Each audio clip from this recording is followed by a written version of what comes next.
옆에 계신 분들 한 번 더 인사하시겠습니다. 예수님의 이름으로 환영합니다. 예수님의 이름으로 사랑하고 축복합니다. 반갑습니다.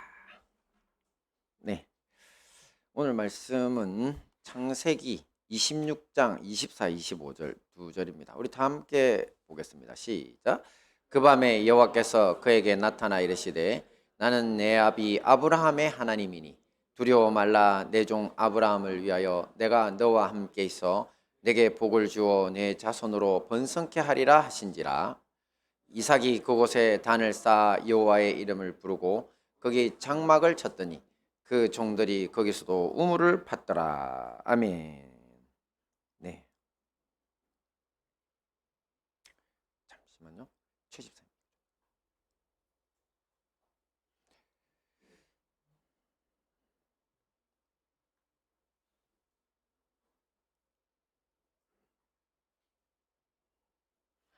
찬양 하나 할까요?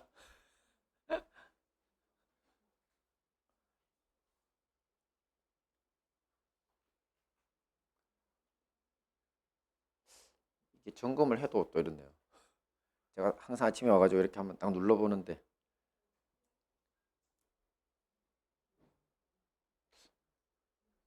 지금 잘 되네. 네. 어쩌세요? 이 배터리가 문제가 아니고 얘가 지금 갈 때가 됐나 보네. 네, 아유 감사합니다. 네, 우리 이거 다 봤습니까? 조금 전에? 네, 유튜브는 그냥 지워주세요, 잘. 자, 여기서부터 한번 봅시다. 네, 지난주 성경 정독 범위는 창세기 29, 35장까지였습니다. 오늘은 창세기 26장에 나오는 아브라함의 아들 이삭의 믿음의 홀로서기 행보를 함께 살펴보고 은혜를 나누도록 하겠습니다. 먼저 본문 말씀의 배경을 한번 보면요. 창세기 26장 다들 읽어보셨죠? 오늘 이야기의 시작은 이 아브라함이 처음에 경험했던 흉년이 그 땅에 또다시 찾아왔다라고 이렇게 시작됩니다. 자, 당시 아브라함이 언제 이게 처음 흉년을 맞았냐면 65세. 그러니까 자기 고향을 떠나가지고 가나안에 도착한 지 얼마 지나지 않아서 큰 가뭄을 겪게 됩니다. 그때 아브라함은 그냥 주저없이 바로 애굽, 이집트죠. 그쪽으로 내려갔습니다. 이집트는 나일강의 영향으로 웬만한 가뭄에는 끄떡도 하지 않는 비옥한 곡창지대를 이루고 있었기 때문입니다. 하지만 그곳에서 이 아브라함은 자기 아내 사라를 여동생이라고 했다가 이집트 왕 파라오에게 빼앗기는 수모를 겪었습니다. 하지만 하나님이 해결해 주셔서 무사히 돌아올 수 있었습니다. 자, 이삭도 틀림없이 아브라함의 아들이니까 이야기를 잘 알고 있었을 겁니다. 그런데 이번에는 자기가 아버지 아브라함 시절로부터 무려 110년이나 지난 시점에 이런 큰 가뭄을 직접 겪게 됩니다. 자, 이때는 아브라함도 이미 천국으로 떠난 후라서 모든 결정을 이삭이 직접 할 수밖에 없었습니다. 이 말하자면 홀로 서기를 시작한 것입니다. 이삭은 일단 자기가 살고 있던 가나안 지역에서 가장 비옥하지만 역시 가장 강력한 무력을 가지고 있던 민족인 이 블레셋 사람들이 장악하고 있는 이 그랄이라는 지역으로 온 가족을 데리고 옮겨갔습니다. 아주 좋은 지역입니다. 지금도 이스라엘에서 관광지로 유명하고 바닷길이 쫙 펼쳐져 있고 굉장히 비옥한 땅이라고 하더라고요. 자, 여기서 이제 머무를 줄 알았는데 무슨 일이 있었는지는 모르지만 당시 이삭 역시 그라를 떠나서 아버지 아브라함이 했던 대로 애굽 곧 이집트로 내려가려고 했던 것 같습니다. 자, 이렇게 홀로서기를 시작한 이삭에게 여호와 하나님이 나타나셔서 말씀합니다. 같이 보면 시작. 애굽으로 내려가지 말라. 말씀 보겠습니다. 여호와께서 이삭에게 나타나 이르시되 애굽으로 내려가지 말고 내가 네게 지시하는 땅에 거주하라. 네, 애굽 이집트로 내려가지 말고 내가 너에게 지시하는 땅에 거주하라. 자, 이것은 마치 이삭의 아버지 아브라함에게 나타나셔서 내가 너에게 지시하는 땅으로 가라고 하신 명령과 똑같죠. 그죠? 자, 이때 아브라함이 순종했습니까? 불순종했습니까? 순종했죠. 이삭도 역시 이 말씀에 순종해서 그랄 지역에 머물게 됩니다. 특별히 아버지 아브라함이 그 지역에 거주하면서 옛날에 우물을 팠던 곳에 정착했습니다. 사실 성경에서 하나님이 이렇게 애굽으로 내려가지 마라고 하셨는데 애굽은요 단순한 지역적 의미를 넘습니다. 이 영적으로는 이 죄악된 세상을 상징하는 상징성이 가장 강한 단어 중에 하나입니다. 바벨론도 그런데요. 신약으로 가면 바벨론을 많이 이야기하지만 구약은 사실 애굽이 거의 이 영적인 의미에서는 이 세상, 타락한 세상을 의미합니다. 함께 봅니다. 시작. 그들의 시체가 큰 성 길에 있으리니 그 성은 영적으로 하면 소돔이라고도 하고 애굽이라고도 하니 곧 그들이 주께서 십자가에 못 박히신 곳이라. 근데 예수님이 소돔이나 애굽에서 이집트에서 십자가에 못 박히신 게 아니잖아요. 그죠? 이 세상에서 못 박히신 거잖아요. 그래서 여기 보시는 것처럼 사도 요한은 요한계시록의 두 선지자의 순교 앞에 두 증인, 두 감람나무의 순교 앞에서 예수님이 십자가에 못 박히신 곳이 바로 영적으로는 소돔이라고도 하고 애굽이라고도 한다고 했습니다. 이 가뭄에도 끄떡없는 비옥한 땅, 또 발달된 문명이 이들 소돔과 애굽의 공통점이었습니다. 하지만 이곳은 화려하기만 할 뿐 겉으로 아름답고 멋있어 보이죠. 하지만 죄악이 가득하고 성도들을 죽이는 마귀의 땅이라는 겁니다. 우리가 지나온 창세기 말씀 중에는 아브라함의 조카 롯이 온 땅에 물이 넉넉해서 여호와의 동산 같고 애굽 땅과 같아 좋아 보였더라는 곳이 있었습니다. 그게 어디였죠? 소돔이죠. 소돔과 고모라. 그래서 그쪽으로 들어가서 겪었던 일이 정말 자세히 나오는데요. 그곳은 인간 마귀들의 땅이었고요. 결국 하늘에서 쏟아지는 불과 유황불 심판 앞에서 멸망하고 맙니다.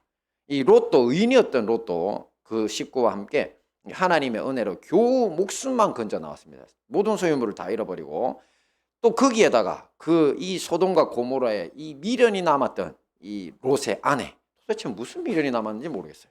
그 아내는 그냥 뒤를 돌아보면서 소금 기둥이 되어 참 이 의인 롯의 가문의 소돔 생활은 이렇게 비극으로 끝이 나고 말았습니다. 그러니 주님이 이삭에게 애굽으로 내려가지 말라고 하신 겁니다. 영적으로 이 세상으로 돌아가지 마라. 이렇게 애굽으로 돌아가지 말라는 명령은요, 후대에 한 500여 년 지난 후에 모세 시절에 아예 이스라엘의 왕들이 지켜야 할 율법으로 기록되어 전해지기까지 했습니다. 신명기 말씀인데 볼까요? 시작. 그는 병마를 많이 두지 말 것이요 병마를 많이 얻으려고 그 백성을 애굽으로 돌아가게 하지 말 것이니 이는 여호와께서 너희에게 이르시기를 너희가 이후에는 그 길로 다시 돌아가지 말 것이라 하셨음이며. 네, 어디로 가지 말라고요? 애굽. 근데 병마를 많이 두려고 가지 마라는 건 무슨 이야기냐면요, 병마라는 건 전쟁에 사용하는 말들, 그리고 병거, 이걸 합친 말이거든요. 이건 왜냐하면 당시에 애굽의 군사력이 역대 최강이었습니다. 그래서 애굽의 군사력을 의지하지 마라. 당시 애굽은 초강대국으로 그들이 가지고 있는 군사력의 힘 중에 하나가 바로 저기 병마, 철기 문명을 통해서 만들어진 이 말이 이끄는 병거, 오늘날로 치면 탱크와 같은 최첨단 무기로 무장해 있었던 겁니다. 그래서 이제 과학자들이 계산을 해보니까 병거를 가지고 일반 맨몸인 사람하고 싸우면 무려 300배의 힘을 낸답니다. 어마어마한 거죠. 그리고 그쪽 여기 아시다시피 중동 저쪽은 평지가 많으니까요.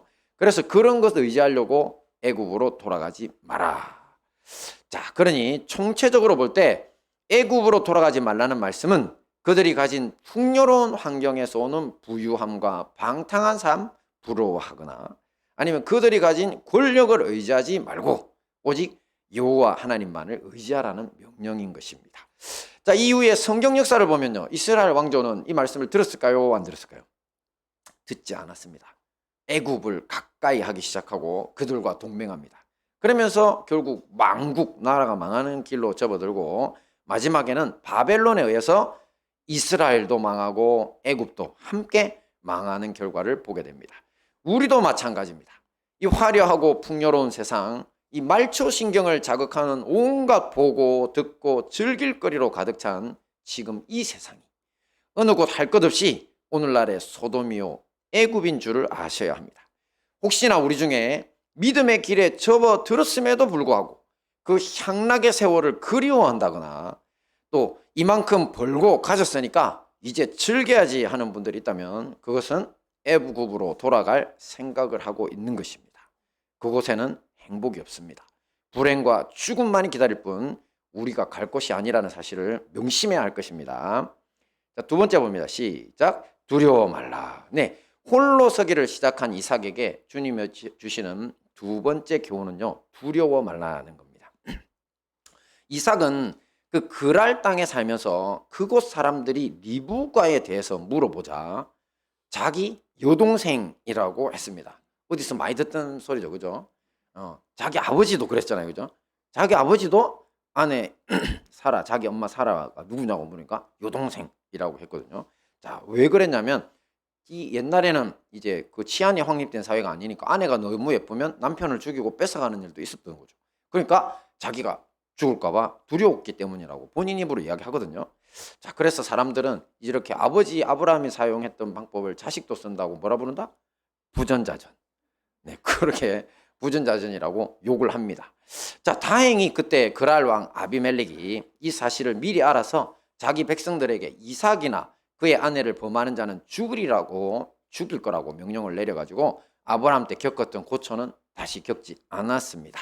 자, 사실 이런 그랄 왕 아비멜렉의 호의에는 이유가 있었습니다. 왜냐하면 이삭의 아버지 아브라함 시절에 그 그랄 왕 아비멜렉과 맺었던 평화 협정이 있었기 때문입니다. 원래 그랄 지역의 왕을 부를 때 아비멜렉이라 부릅니다. 저기 뭡니까 그 이집트의 왕을 뭐라 불렀죠? 파로라 부르죠. 우리 성경에 바로라고 써놨잖아요. 왕의 호칭이거든요.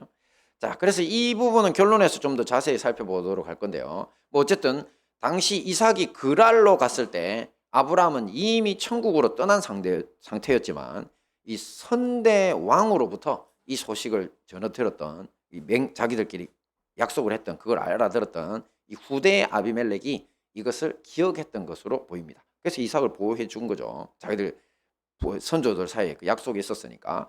자, 이렇게 아버지의 공로 덕분에 그랄 왕의 보호 속에 이삭은 그 땅에서 잘 지내게 됩니다. 이 농경민족인 이삭 집안 사람들이 농사를 지었는데요. 제가 사람들한테 물어봤더니만 농사가 쉽습니까 어렵습니까 하니까 다들 뭐라고 대답할게요? 어렵다 그러지. 어렵대요. 뭐 저처럼 도시에서만 자란 사람들은 꿈도 꾸지 마라고 하더라고요. 저 꿈 안 꿉니다. 할렐루야. 자, 근데 이제 이삭 집안은 농사 집안이 아닙니다. 저 집안은 무슨 집안? 목축 집안입니다. 저 사람들은 땅을 파고 어떻게 못하거든요. 그런데 이 성경 말씀의 기록에 의하면요, 그랄로 들어간 이삭 집안에 이 목축하던 사람들이 농사를 지었는데 그 해에 100배의 결실을 얻었다는 겁니다. 100배. 그러니까 농사를 잘 짓는 사람들도 못하는 거를 그냥 하나님의 축복 가운데 얻어버린 거죠. 그래서 그 많은 돈을 벌고 또 양과 소가 막 이 새끼를 낳는데 얼마나 많이 낳는지 때를 이루고 이 종들도 심이 많아져서 창대하고 왕성해서 마침내 거부가 되었다. 이렇게 기록되어 있습니다. 하지만 이게 문제입니다. 이 때문에 다시 어려움에 처하게 되는데 다름 아니라 그 그랄 지역 주민들이 시기심에 불타는 겁니다. 우리도 사실 지금 그렇잖아요. 요즘은 뭐 도시화가 그게 표가 안 나지만 옛날에는 우리가 살던 지역이 다 뻔한데 어떤 사람들이 이사 들어온 사람들이 갑자기 그냥 뭐 농사를 지었다거나 장사를 잘해서 부자가 되면 그렇게 시기를 많이 당했다 하더라고요. 옛날 어른들한테서 들었던 소리입니다. 그러니까 그것처럼 이제 블레셋 그랄 지역 사람들이 그냥 시기심에 불타서 뭘 하느냐면 이 아브라함 때부터 이삭의 아버지 때부터 파서 소유하고 있었던 우물이 있거든요. 근데 이 우물들을 다 메워버립니다. 흙을 가지고 그냥 다 부어가지고 아예 못 쓰게 만들어 버린 거죠. 자, 이 시대는 지금 가뭄이 심했던 시절인데 그리고 또 평상시라고 해도 식수는 그야말로 생명과도 같죠. 그런데 이런 짓을 했다는 것은 무슨 뜻이냐면요. 우리가 죽음을 불사하고 한번 싸워보자. 이렇게 시비를 거는 겁니다. 자기들도 이제 이렇게 시비를 거는 거죠. 자, 사실 이때 이삭의 상태가 어느 정도였냐면 이삭이 그랄 지역으로 오기 전부터 이미 아브라함이 거부였거든요. 아주 돈이 많고 사람들을 많이 거느린 그런 사람이었는데 그래서 보면은 그 롯이 옛날에 아비멜렉이 아니라 그돌라오멜이라고 하는 군대 그 왕이 있었거든요. 그 그돌라오멜이라고 하는 소돔하고 고모라 주변에 한 도시국가 왕이 있었는데 한 5 왕들을 데리고 와서 소돔과 고모라를 침략해서 약탈해서 가지고 갈 때 그때 이제 자기 조카 롯도 잡아갔어요. 그 소식을 듣고 아브라함이 따라가거든요. 따라가는데 그때 자기 집안에서 태어나서 길렀던 군사가 몇 명이냐면 성경에 318명이라고 돼 있어요. 그러니까 그냥 한 사람이 318명 정도의 사병을 동원할 수 있거든요. 근데 나중에 이제 그 야곱하고 에서 이야기가 나올 거거든요. 근데 에서가 사실은 야곱 때문에 열받아 있었잖아요. 자기 축복 가져갔다고. 근데 동생이 온다 소식을 들으니까 이제 환영 멤버들을 구성했어요. 가서 죽여버리려고. 근데 그 멤버의 수가 몇 명이냐면 400명이에요, 400명. 에서에게 속한 애들만 400이에요. 그러면 지금 계산을 해보면 아브라함 시절에 318 거기에다가 더해져서 그랄 지역에 가서 엄청 거부됐죠. 그리고 양과 또 그 소와 그 다음에 종들의 떼를 이뤘다 그랬거든요. 그래서 숫자가 거의 그냥 한 1000명에 육박하는 이제 사병들을 거느렸을 걸로 보거든요. 근데 옛날에 그 정도면요, 무력이면 엄청 강한 겁니다. 자, 그렇게 엄청난 재력과 무력을 가지고 있는데, 그러니까 주변에 그냥 우물 메우는 정도의 사람들을 잡아 죽일 수도 있는 거고 얼마든지 제압할 수 있는데, 하지만 어찌된 일인지 이삭은 아예 싸우질 않습니다. 그리고 이 분쟁 소식이 왕에게까지 들어갑니다. 지역을 넘어가지고. 그래서 그 아비멜렉이 찾아와서 제안을 어떻게 하느냐면, 네가 우리들보다 크게 강성해졌으니까, 아는 거죠. 가진 게 너무 많고 무력도 세졌으니까 우리가 감당이 안 된다. 떠나는 게 어떠냐. 이렇게 제안을 하죠. 그럼 우리 같으면 어떻게 할까요? 못 간다. 하나님 가라 소리 안 했다. 뭐 이렇게 하든지. 그죠? 왜냐면 좀 하나님 되게 쫄잖아요, 저희들. 그러든지 아니면은, 야, 가려면 내가 사놓은 땅, 그 다음에 이거 우물, 가격을 좀 줘야 될 거 아니야. 협상에서 빠져나가겠죠. 그죠? 근데 이삭은 어떻게 했습니까? 아무 말 안 하고 다 포기하고 그냥 주변에 있는 그랄 골짜기로 통째로 온 집안을 옮깁니다. 근데 옮기는데 그 식구들이 지금 자식들까지 포함하면 수천 명 정도 되겠죠. 어마어마하게 많은 인구들을 데려갑니다. 자, 그런데 시련이 여기서 끝이 나지 않습니다. 그랄 골짜기에서 정착지를 정하고 이제 우물을 먼저 파야 될 거 아니에요, 그죠? 힘들게 진짜 수백 명을 동원해서 물을 찾아내고 우물을 팠습니다. 자, 그래서 이제 여기서 정착하자 이랬는데, 그때 갑자기 칼 든 놈들, 이상한 놈들이 그 우물 주변으로 몰려드니만, 알고 봤더니만 그 그랄 지역에서 이제 그 목축을 하는 목자들이에요. 그러면서 걔네들이 원래 이거 우리 거다, 원래 우리 거다 이렇게 이야기하는 거예요. 그러니까 우물이 없는 곳에서 팠는데도 지네들 거, 원래 우리 건데 너네들이 지금 약탈한 거다. 그러면서 이제 싸움이 시비가 붙었죠. 자, 그런데 이삭은 어떻게 했냐면 그들과 싸우지 않습니다. 그러면서 그 우물 이름을, 자기들이 힘쓰고 애써서 팠던 이물을 에색, 그러니까 뭐라고 하냐면 그냥 다툼, 그러니까 히브리어로 에색, 다툼이거든요. 다툼이라고 부르고 그냥 걔네들한테 넘겨주고 다른 데로 옮겨갑니다. 자, 엄청 많은 식구들 고생한 그거 뭐 무시하고 다 들고 갑니다. 자, 가서 이번에 또 이 우물을 팠는데요. 이 우물 역시도 어떻게 했냐면 또 그랄 목자들이 우르르 몰려와가지고 또 자기들 거랍니다. 그래가지고 이번에 또 어떻게 이삭은 또 줍니다. 근데 이제 이름을 뭐라고 부르냐면 시트나, 신나라고 부르는데요. 근데 이 시트나가 사실은 히브리어로 이 사탄 마귀를 뭐라고 부르냐면 사탄 이렇게 부르거든요. 시트나가 어원이 같습니다. 사탄 마귀처럼 죽자 사자 덤벼들었다 이런 뜻이겠죠. 덤벼들었다. 그래서 시트나라고 하면서 주고 갑니다. 그래서 다시 정착지를 옮겨서 우물을 파니까, 자, 그랄 목자들도 이제는 양심이 있었는지 더 이상 덤벼들지 않습니다. 그래서 그 지역을 이제 이삭이 이제 그 우물의 이름을 르호봇, 그러니까 넓은 지역이라는 뜻이거든요. 그리 부르면서 여호와께서 우리를 위해 넓게 하셨으니까 이 땅에서 우리가 번성하리라 이렇게 자기 혼자 그냥 축복하고, 자, 그게 눌러 삽니다. 그런데 말입니다. 이게 웬일인지 이삭이 이 다툼 없는 르호봇에서 오래 살질 않습니다. 뭐 이제 다툼도 없고 그냥 넓다며. 그럼 잘 살면 되지, 그죠? 잠시 후에 자신의 아버지 아브라함이 이제 하나님께 제단 쌓고 섬기던 부엘세바라고 하는 지역으로 올라갑니다. 그런데 놀랍게 바로 그 밤에 여호와 하나님이 이삭을 찾아와 축복해 주십니다. 함께 봅니다. 시작. 나는 네 아비 아브라함의 하나님이니 두려워 말라. 내 종 아브라함을 위하여 내가 너와 함께 있어 내게 복을 주어 내 자손으로 번성케 하리라. 자, 이 하나님의 축복인데요. 이 축복이 바로 뒤쪽에 있잖아요. 내가 내게 복을 주어 자손으로 번성케 하리라. 그 앞에 뭐가 있습니까? 두려워 말라. 저게 중요합니다. 저는 과거 자, 이런 하나님의 현현, 하나님의 나타나심 앞에 많은 사람이 두려워하는 장면들을 보고 당연하지. 그러니까 하나님이 막 쪼니까 야, 두려워하지 마, 두려워하지 마. 겁먹지 마, 겁먹지 마. 이랬을 거라고 생각했거든요. 그죠? 그럴 것 같잖아요. 그죠? 근데 이거는 당연하죠. 왜냐면 우리가 죄 많은 인간들인데 어떻게 거룩하신 하나님 앞에 안 떨겠어. 자, 그거 당연한데 그래서 하나님이 두려워하지 마라. 이렇게 말씀하신 것도 없는 건 아닙니다. 하지만 자, 이런 것은 좀 당연한 측면인 거고 하나님이 이 현현을 통해 직접 만져주시기 원하시는 근원적인 두려움이 있다. 이 사실을 우리가 알아야 된다는 겁니다. 인간은 근원적인 두려움이 있는데 제가 이때까지 그걸 잘 못 보고 있었던 거예요. 하나님이 인간들에게 나타나셔서 축복하기 전에 두려워하지 마라. 그리고 그 군대장관 용맹했던 요수아 앞에도 나타나셔서 뭐랬냐면 두려워하지 말았거든요. 평생의 전장터에서 칼로 그냥 수많은 전쟁을 거친 베테랑 중에 베테랑 수십 년 동안 최고 사령관인데도 그 앞에서 주님이 두려워하지 마라. 두려워하면 내가 너를 두렵게 할까 두려워해라. 그러니까 네가 누구를 두려워하고 있느냐. 그 여호수아조차도 가나안 전쟁에 앞서서 떨고 있었던 거예요. 그래서 인간은 하나님이 만져주셔야 될 근원적인 두려움이 있다는 겁니다. 근데 도대체 이놈의 그 근원적인 두려움은 어디서 출발했을까? 함께 봅니다. 시작.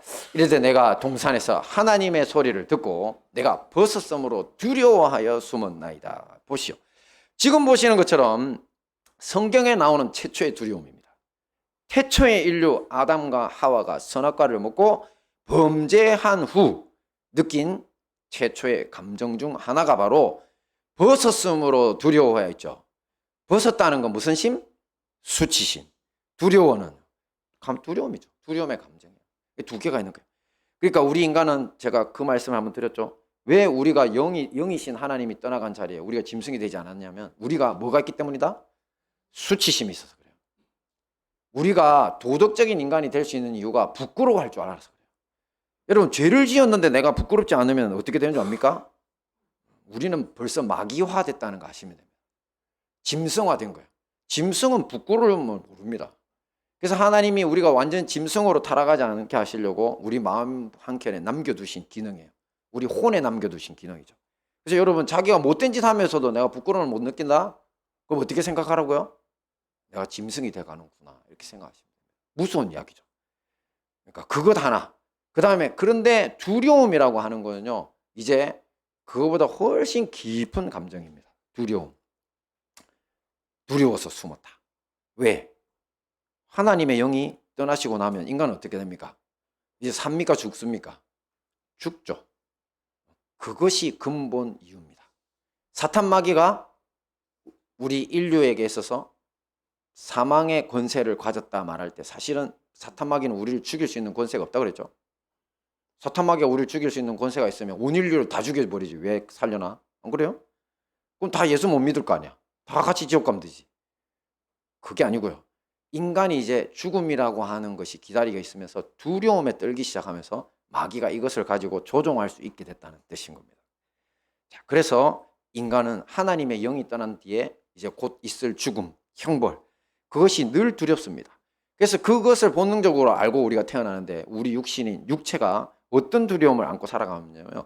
먹고 살아야 하고 또 남에게 인정 못 받으면 버림받을까 두렵고 또 권력이든 돈이든 뭔가 가져야 살 수 있을 것 같다. 이런 생각에 두려워하는 겁니다. 그래서 못 가져서 두렵고 비록 지금은 가졌어도 장차 잃어버리면 어떡하나 두렵고 인간의 모든 욕망과 비행의 근원에 바로 이 두려움이 자리 잡고 있는 겁니다. 근데 이게 어디서 많이 들었던 소리 아니에요? 예수님이 40일 금식하고 나오셨을 때 사탄 마귀가 나타나가지고 뭐 해봐라 그랬죠? 돌을 가지고 떡덩이 만들어봐라 그랬죠. 굶어 죽을 거 두려워하는 인간에게. 그죠? 보통 인간들을 이렇게 조종한다는 것이죠. 그리고 성전 꼭대기에 세우고 뛰어내리면 사람들이 인정해 줄 거라 그랬죠. 인정의 욕구라 그랬죠. 내가 인정 못 받으면 죽을 것 같은 마음이 우리 속에 들어있는 거 아닐까? 그 다음에 나머지는 천하만국과 권세를 보여주면서 나한테 경배해라 다 줄게. 권력욕, 인간의 마지막 욕망이라고 그러죠. 권력욕. 그러니까 이것 가지고 장난치는 거예요. 근데 그 밑바닥에 있는 진짜 인간의 감정은 두려움이에요. 이런 것들을 잃어버리면 이걸 못 가지면 맨날 이러고 있는 거예요. 가져야 되는데 가지면 또 잃어버리면 어떡하지? 자, 이런 것을 이제 이 우리 심리적인 요 표현으로는 결핍, 상실의 두려움 이런 표현을 써요. 그걸 짚고 들어가는 거죠. 그 여러분이 만약에 마귀의 손에서 벗어나려면 어떻게 하면 됩니까? 결핍의 두려움, 상실의 두려움이 없으면 됩니다. 하지만 인간이 누가 그 결핍의 두려움, 상실의 두려움 없는 인간 어디 있어? 안 그래요? 하나님의 영이 떠나고 난 뒤에 그 자리는 사람이 못 채웁니다. 그래서 제가 말씀도 전해드렸잖아요. 그거 채우려고 불교가 그렇게 노력하는데, 그래서 그걸 해탈이라 그래요. 오욕칠정에서 벗어나는, 그게 다 그 두려움들에 대한 이야기들이에요. 근데 지금 이삭 역시도 그 근원적인 두려움을 갖고 있으니까 주님이 나타나서 두려워하지 마라, 이렇게 하나님이 먼저 만지신 다음에 비로소 축복하시는 겁니다.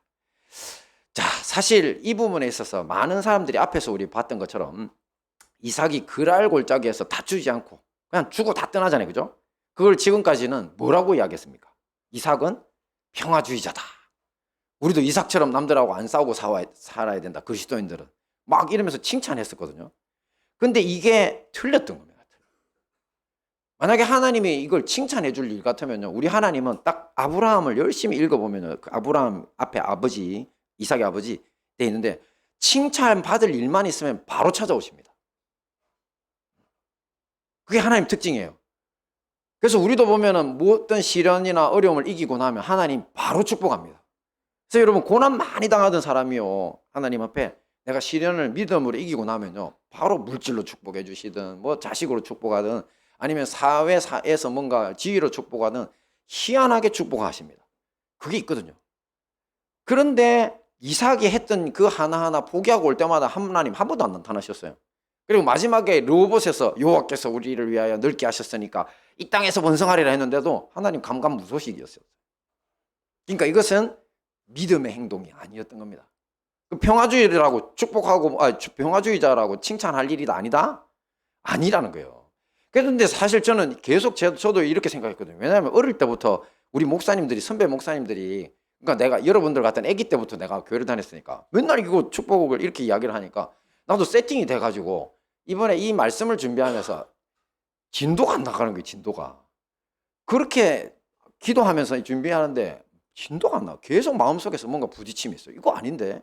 나중에 알고 봤더니만 우리가 그 두려움이라고 하는 제일 중요한 놈을 못 봤던 겁니다. 그러니까 이삭을 칭찬받을 일이 아니에요. 겁쟁이였던 거죠. 겁쟁이입니다. 겁쟁이. 자, 이 겁쟁이하고 같이 살면 어떻다? 상당히 힘들다. 특히 여자들 이런 남편이 겁쟁이면 어떻게 된다? 힘들어 죽는다. 그죠? 그리고 그 시대는 여자만, 아내만 있는 게 아니라 종들도 있잖아요. 종들도.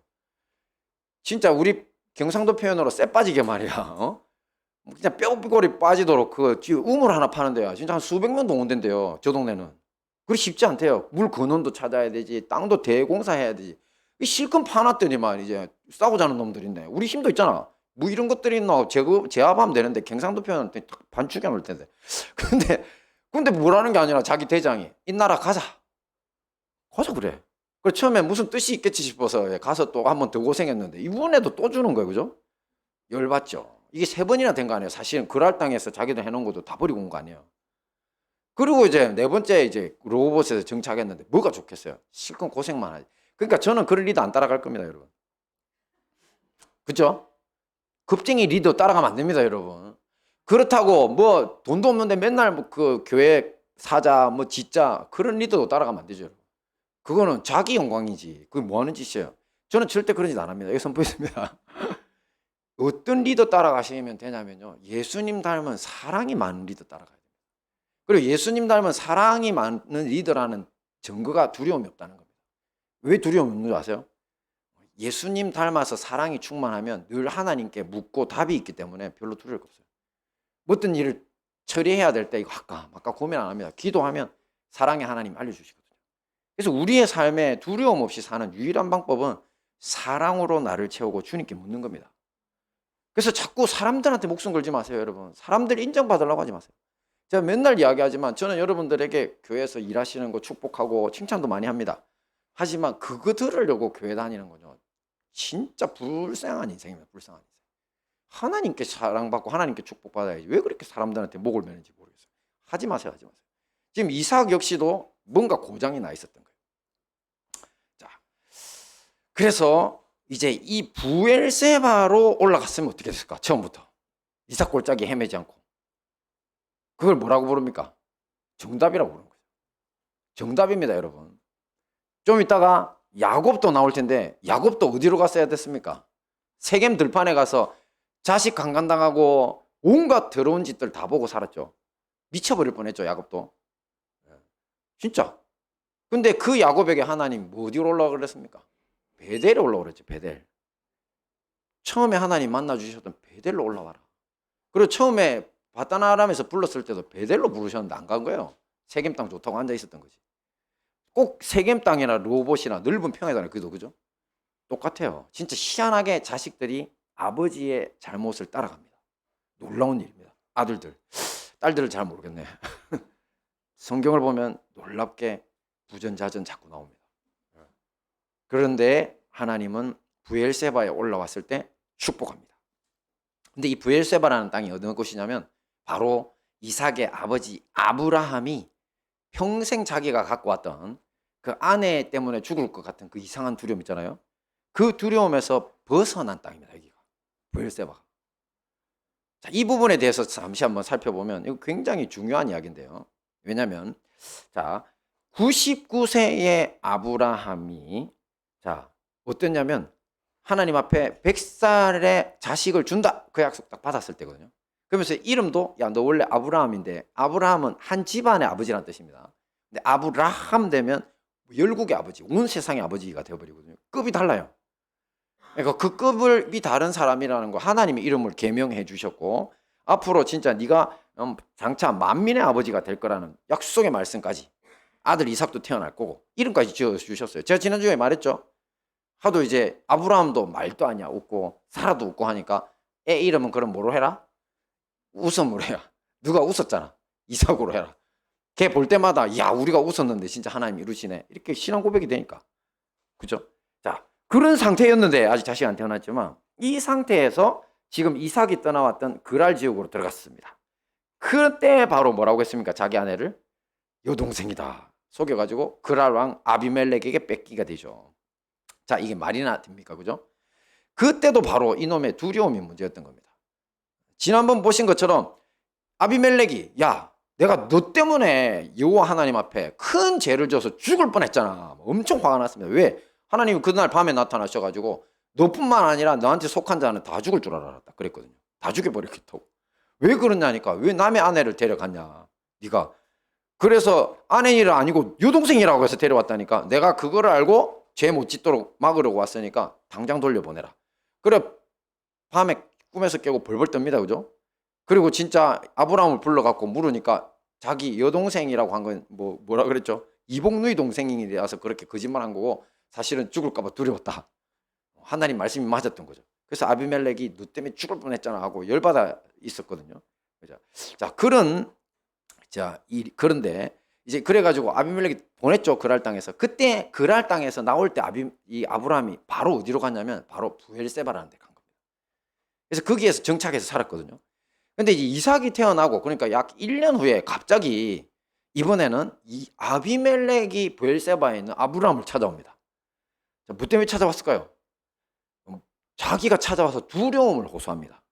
자, 어떤 두려움이냐면 가만 들어보니까 너하고 함께 계신 하나님이 두려워서 안 되겠다.